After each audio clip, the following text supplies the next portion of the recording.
Hello guys, solution is the best में आपका स्वागत है।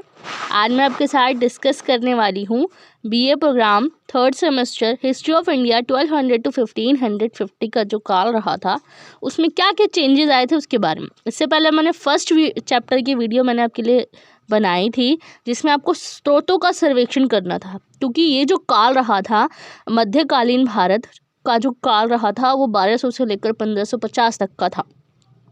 तो उसी में ही दिल्ली सल्तनत की स्थापना की गई थी। तो प्रारंभिक आधुनिक यूरोप में दिल्ली सल्तनत के बारे में हमें जानना है, तो आज हम वही डिस्कस करेंगे इस वीडियो में। और इसका जो लास्ट वीडियो थी उसका लिंक मैं आपको डिस्क्रिप्शन में दे दूँगी, आप वहाँ जाके उस वीडियो को देख सकते हैं। तो चलिए वीडियो को स्टार्ट करते हैं। सबसे पहले हम जान लेते हैं कि ये दिल्ली सल्तनत की स्थापना जो हुई थी, थोड़ा सा इतिहास हम जानते हैं कि क्या है।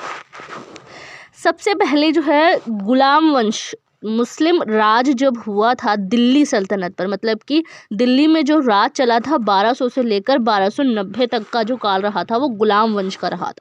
ये पहला ऐसा गुलाम वंश जो चला था ना, ये 1206 से लेकर 1290 तक का जो काल रहा था, इसमें गुलाम वंश के संस्थापक रहे थे बहुत सारे लोग। लेकिन इसकी स्टोरी आप जो है बुक में नहीं दे रखी। इस चैप्टर में खिलजी वंश और तुगलक वंश जो 13वीं शताब्दी और 14वीं शताब्दी के बारे में हमें जानना है। तो मैं आपको थोड़ा सा बता दूं कि गुलाम वंश का इतिहास क्या रहा था। 1206 से लेकर 1290 तक गुलाम वंश ने राज किया था। ये एक तुर्क था, क्योंकि तुर्कों ने आक्रमण किया था दिल्ली पर और दिल्ली सल्तनत की स्थापना की थी। और मुस्लिम शासक सबसे पहला जो था वो 1206 में आया था दिल्ली में और पूरे देश में, पूरे भारत में राज करने के लिए। तो वहीं से इसकी शुरुआत हुई थी। गुलाम वंश, खिलजी वंश, तुगलक वंश, सैयद वंश, ये सारे जितने भी थे वो थे तुर्की लोग जिन्होंने आक्रमण किया था भारत पर और उन्होंने राज किया था। और वहीं लोदी वंश जो था वो था अफगानी, जो आखिरी में आया था। तो इस टॉपिक से रिलेटेड नहीं है इसमें। खिलजी और तुगलक वंश जो 13वीं और 14वीं शताब्दी है उसमें क्या क्या चेंजेस आए थे, क्या क्या परिवर्तन आए थे, इसमें हमें वही जानना है। गुलाम वंश का जब पतन हुआ था उसके बाद खिलजी वंश या खलजी वंश भी बोलते हैं इसे, खिलजी वंश भी बोलते हैं, तो दिल्ली सल्तनत पर राज करने वाला दूसरा वंश बना था। 13 जून 1290 ईस्वी में गुलाम वंश के अंतिम शासक जो थे शमसुद्दीन क्यूमर्श की हत्या करके जलालुद्दीन फिरोज खिलजी ने मध्यकालीन भारत का एक राजवंश यानी खिलजी वंश की स्थापना की थी। ये जो शमसुद्दीन क्यूमर्श है ये था गुलाम वंश का आखिरी संस्थापक जिसकी हत्या करी थी जलालुद्दीन फिरोज खिलजी। जैसे मैंने आपको बताया यहाँ पे कि खिलजी वंश की स्थापना कब हुई थी, 1290 से स्टार्टिंग हुई थी और 1320 तक चली थी। मतलब कि लगभग 30 साल तक राज किया था किसने, जलालुद्दीन फिरोज खिलजी ने।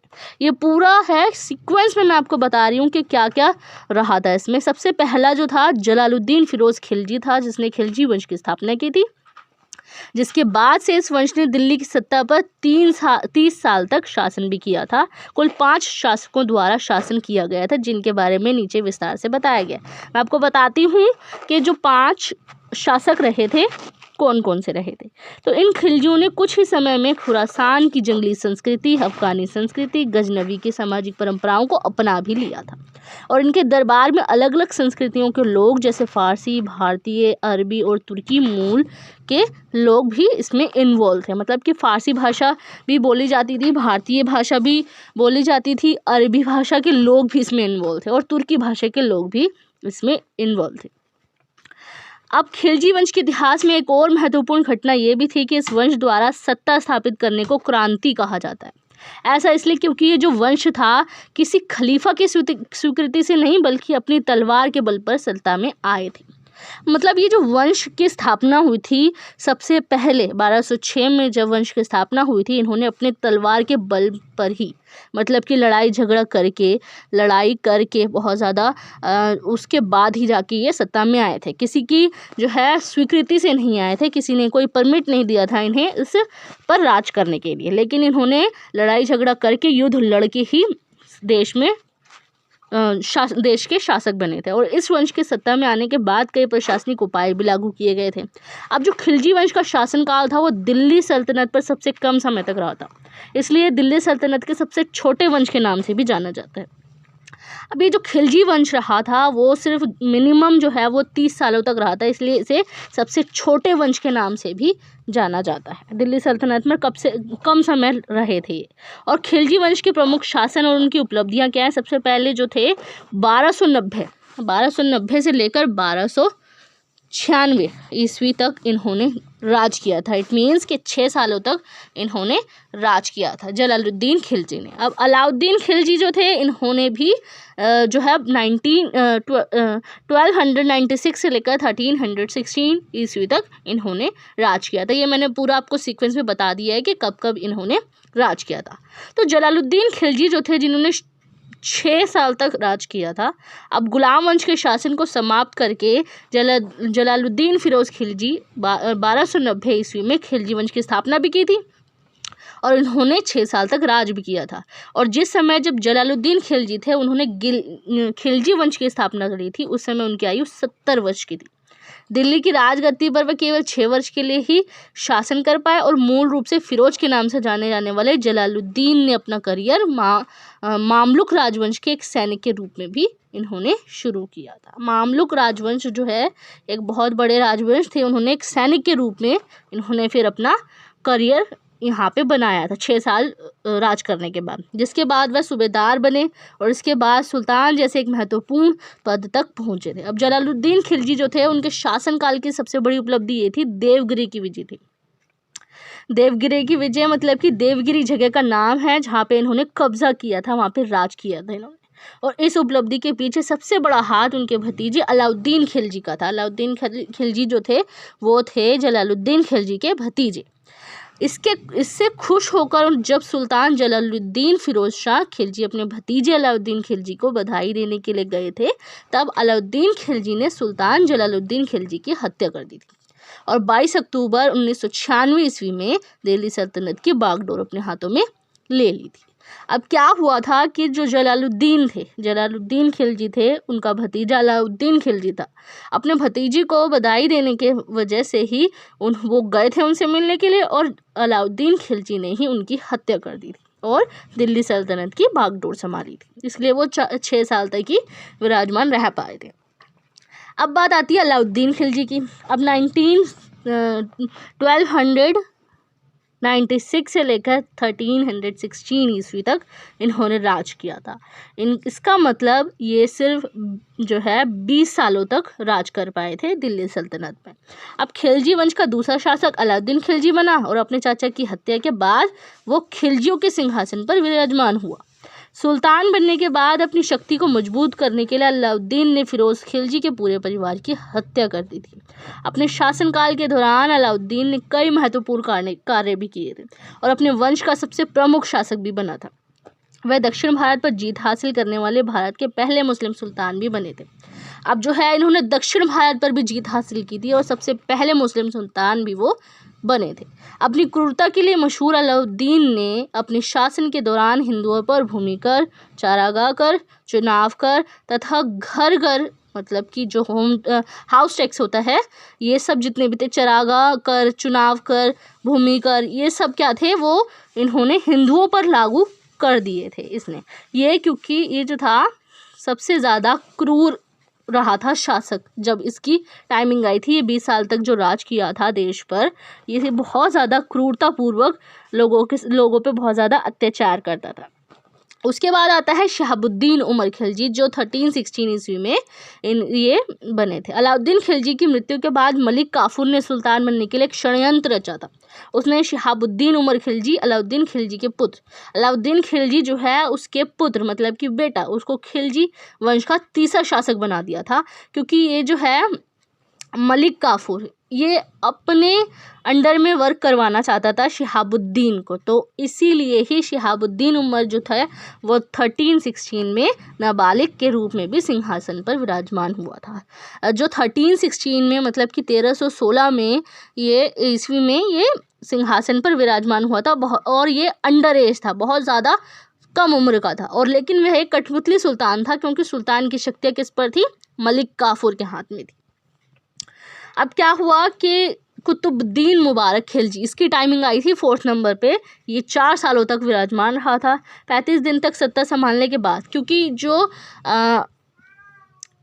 कठपुतली, ये जो सुल्तान रहा था, क्या नाम था इसका, शहाबुद्दीन उमर खिलजी। शहाबुद्दीन जो थे वो सिर्फ 35 दिन तक सत्ता पे विराजमान रहे थे और सत्ता संभालने के बाद काफूर की हत्या कर दी गई थी। अब काफूर की जो हत्या की थी अलाउद्दीन के तीसरे पुत्र ने की थी, मुबारक खिलजी ने। अब ये अलाउद्दीन का तीसरा पुत्र है ये मुबारक खिलजी, जो अपने भाई शहाबुद्दीन को अंधा करवाकर कैद करवा दिया था। अब क्या हुआ था कि मुबारक खिलजी जो थे, मुबारक खिलजी इसका तीसरा पुत्र था। उससे पहले कौन सा था, शहाबुद्दीन उमर खिलजी, जो इसका भाई था। इसको इसने अंधा करवा के इसे कैद करवा दिया, क्योंकि वो कठपुतली की तरह 35 दिन तक उस विराजमान रहा था और सत्ता संभाल रहा था। दूसरी तरफ इसने काफूर की हत्या करवा दी थी और जो है इस तरह वह स्वयं सुल्तान बन गया था, लेकिन इसका शासनकाल भी ज़्यादा समय तक नहीं टिक सका था। अब कुतुबुद्दीन मुबारक खिलजी ने 9 अप्रैल 1316 ईस्वी से लेकर 15 अप्रैल 1320 तक दिल्ली पर शासन किया था। अब लेकिन उसके खास नसीरुद्दीन खुसरो खां ने ही सुल्तान की हत्या कर शासन अपने कब्जे में ले लिया था। अब आया नसीरुद्दीन खुसरो खां, ये जो थे वो सुल्तान की हत्या करके जो है अपने शासन की बागडोर इन्होंने संभाली थी। अब ये नसीरुद्दीन खुसरो जो है 1320 ईस्वी में ये दिल्ली सल्तनत का सुल्तान बना था, दिल्ली सल्तनत को संभाला था, शासक था। लेकिन ये एक हिंदू था, अंतिम शासक रहा था खिलजी वंश का, लेकिन ये हिंदू था, लेकिन बाद में ये मुसलमान बन गया था। ऐसा कहा जाता है कि नसीरुद्दीन खुसरो खां ने हिंदू शासक होते हुए इस्लाम धर्म कबूल किया और उसके बाद सुल्तान पद पर ग्रहण पर शासन करने लगे थे। ऐसे में वहाँ के लोग उसका विद्रोह करने लगे और उसे सुल्तान पद से हटा दिया था। अब क्या हुआ था कि हिंदू से मुसलमान बना और ये शासन करने लगा, शासक की गद्दी पर बैठा, लेकिन वहाँ के रहने वाले जो लोग थे उन्होंने इसका विद्रोह किया, इसके अगेंस्ट हुए और उस सुल्तान को पद से हटा दिया था। इसी चक्कर में जो नसीरुद्दीन खुसरो खां है उसका शासनकाल सिर्फ 12 दिन ही चला था। इसके बाद एक नए राजवंश की स्थापना हुई थी, तुगलक वंश की। खिलजी वंश के बाद दिल्ली में तुगलक वंश आया था सत्ता में। तुगलक वंश ने सल्तनत के इतिहास और संस्कृति में एक महत्वपूर्ण काल का गठन भी किया था। इसमें बहुत सारे चेंजेस आए थे। अब ये 13वीं शताब्दी तो निकल गई, 13वीं शताब्दी निकलते ही अब 14वीं शताब्दी आई है, जिसमें तुगलक वंश की स्थापना की गई थी 1320 से लेकर 1413 में। मतलब कि एक तरीके से क्या क्या चेंजेस आए थे, एक ये क्वेश्चन इसमें बन सकता है। मैं इसका जो क्वेश्चन है पूरा 2-3 क्वेश्चन जो इसमें बनेंगे घुमा फिरा के मैं डिस्क्रिप्शन में डाल दूंगी, आप इजीली वहाँ से देख लीजिएगा कि किस टाइप से ये क्वेश्चन आ सकता है। तो खिलजी वंश के बाद जो है तुगलक वंश की स्थापना हुई थी। इसमें बहुत सारे चेंजेस आए थे संस्कृति में और बहुत सारे देश के लिए इसने भलाई का काम भी किया था।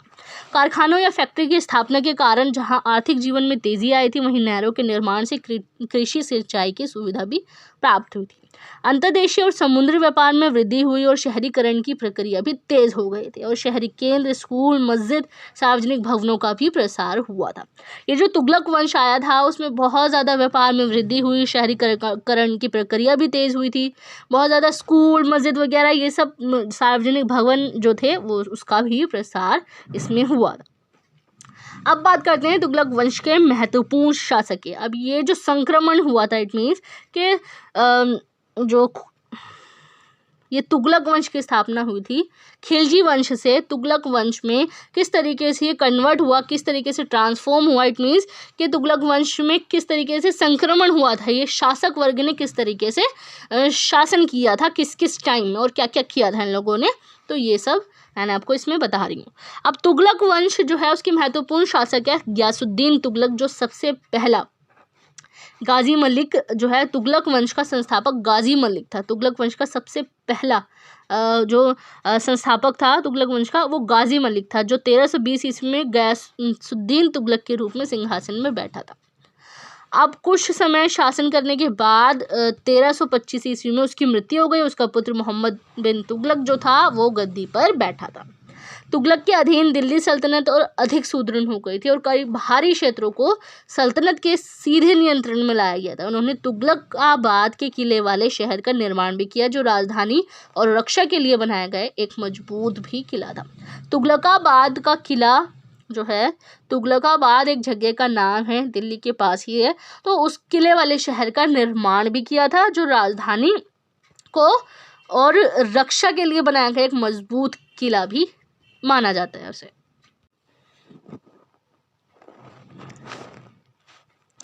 अब आता है जो मोहम्मद बिन तुगलक था। अब जो गयासुद्दीन तुगलक जो था, गयासुद्दीन तुगलक ये था गाजी मलिक गयासुद्दीन तुगलक के रूप में ही सिंहासन पर बैठा था। तो गयासुद्दीन तुगलक के बाद आता है उसका पुत्र मोहम्मद बिन तुगलक। अपने पिता की मृत्यु के बाद वह दिल्ली का सुल्तान बना। कुछ इतिहासकारों द्वारा उसे अपने पिता की मृत्यु के लिए दोषी ठहराया गया है। अब सुल्तान राजत्व के दैवी अधिकार सिद्धांत में विश्वास करता था। राजत्व के दैवी अधिकार जो थे उस पर ऐसे सिद्धांतों में विश्वास करता था। उदार नीति का पालन करते हुए उसने जाति, पंथ या धर्म से परे अधिकारियों की नियुक्ति की थी। उसने अपनी हिंदू प्रजा के साथ भी कोई भेदभाव नहीं किया था और उसने विजय की नीति अपनाई और खुरासान, नगरकोट, कराजाल, मेवाड़, तेलंगाना, मालाबार में अभियान दल भेजे थे। कई एशियाई देशों के साथ राजनयिक संबंध स्थापित किए थे। अब ये जो पुत्र था इसको दोषी तो करार दिया गया था कुछ इतिहासकारों की वजह से, लेकिन इसने क्या किया, बहुत अच्छा काम किया था। उदारवाद की नीति अपनाई थी। धर्म के आधार पर किसी के साथ धर्म, जाति के आधार पर कोई भेदभाव नहीं किया था। हिंदू प्रजा के साथ भी कोई भेदभाव नहीं किया था।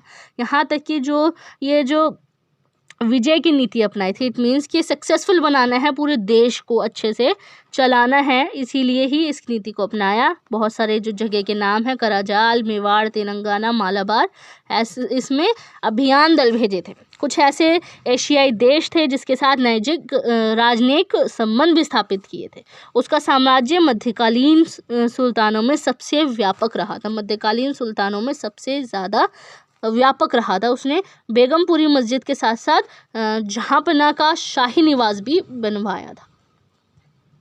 फिरोज शाह तुगलक। अब इसकी बारी आई फिरोज शाह तुगलक की। मोहम्मद बिन तुगलक का चचेरा भाई था ये फिरोज शाह तुगलक, जो 1351 में सिंहासन पे बैठा था। 1388 तक इसने शासन किया था। हालांकि सुल्तान अपने पूर्ववर्तियों की तरह एक सक्षम सैन्य नेता नहीं था, फिर भी वह शहरों, स्मारकों और सार्वजनिक भवनों का एक महान निर्माता भी कहा जाता है ऐसे।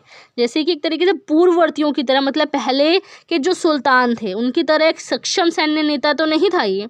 मोहम्मद बिन तुगलक के बाद जो फिरोज शाह तुगलक था उसने लेकिन सार्वजनिक भवनों का निर्माण ज़रूर किया था। इसने शहरों का निर्माण किया था, स्मारक वगैरह थे उनका निर्माण इसने किया था। अब सुल्तान ने गैर मुसलमानों पर कर सहित इस्लामी कानूनों द्वारा सरकार 4 कर लगाए थे। 1361 में जाजनगर, उड़ीसा का एक जगह है, जाजनगर में उसके अभियान ने प्रसिद्ध पूरी जगन्नाथ मंदिर को नष्ट भी कर दिया था। जगन्नाथ मंदिर था उड़ीसा में, जाजनगर के पास एक जगन्नाथ मंदिर को भी इसने नष्ट कर दिया था। अब जो फिरोज शाह तुगलक है उसके द्वारा लगाया गया कर क्या था? सबसे पहला कर था इसमें खराज कर। भूमि कर जो भूमि की उपज के 10वें हिस्से के बराबर होता था। इट मीन्स कि जो भूमि का हिस्सा था, भूमि की उपज के हिसाब से जितनी उसकी बिक्री होती थी उसका 10वां हिस्सा उसको कर के रूप में देना पड़ता था। दूसरी चीज़ है इसमें जकात। अब मुसलमानों से संपत्ति पर वसूला जाने वाला 2.5% कर था। मतलब कि संपत्ति पर कि उनके पास कितनी प्रॉपर्टी है उसमें 2.5% जो है 2.5% कर उसको लेना होता था। अब खम, तीसरा है इसमें खम। लूट के 5वें हिस्से पर कब्जा, एक 5वां हिस्सा सैनिकों के लिए छोड़ दिया गया था। जो लूटने के बाद जो 5वां हिस्सा जो बचता था उस पर कब्जा इसने किया था। ये 5वां हिस्सा जो था वो सैनिकों के लिए छोड़ दिया जाता था ताकि सैनिक वगैरह उसमें आपस में बांट लें। अब अन्य कर क्या था, जिसमें सिंचाई कर आ गया, उद्यान कर आ गया, चुंगी कर आ गया और बिक्री कर, कि जितनी सेल्स एंड मार्केटिंग का काम है उसमें टैक्स लगा दिया गया। सिंचाई जितनी हुई है उसमें कर लगा दिया। जितना भी टैक्स है उद्यान वगैरह, मतलब कि फैक्ट्री वगैरह में जितना भी काम होता था जितना भी, उसमें भी लग गया ये कर वगैरह इसने लगा दिए थे। अब ये मैंने आपको बताया कि किस प्रकार से इसमें जो वंश था उसके शासन इन्होंने किया था, शासन की प्रक्रिया क्या रही थी, मैंने इस टॉपिक में आपको कवर कर दिया। पूरा सीक्वेंस में मैंने आपको बताया है इसमें कि किस तरीके से इसने शासन किया था पूरा, खिलजी से लेकर तुगलक वंश। ये 1300 से लेकर 1400 तक का जो काल रहा था वो खिलजी वंश और तुगलक वंश का रहा था। अब मैं आपको नेक्स्ट टॉपिक इसमें इक्ता प्रणाली के बारे में बहुत सारा टॉपिक मैं आपको नेक्स्ट वीडियो में कवर करूँगी, और खिलजी और तुगलक वंश में क्या क्या आगे चलकर इन्होंने क्या क्या कृषि में क्या क्या सुधार किए, सामाजिक इन्होंने व्यवस्था कैसे की, अपने साम्राज्य का विस्तार कैसे किया, वो मैं आपको इसका पार्ट 2 में आपको पूरा कवर कर दूँगी। And thanks for watching my video.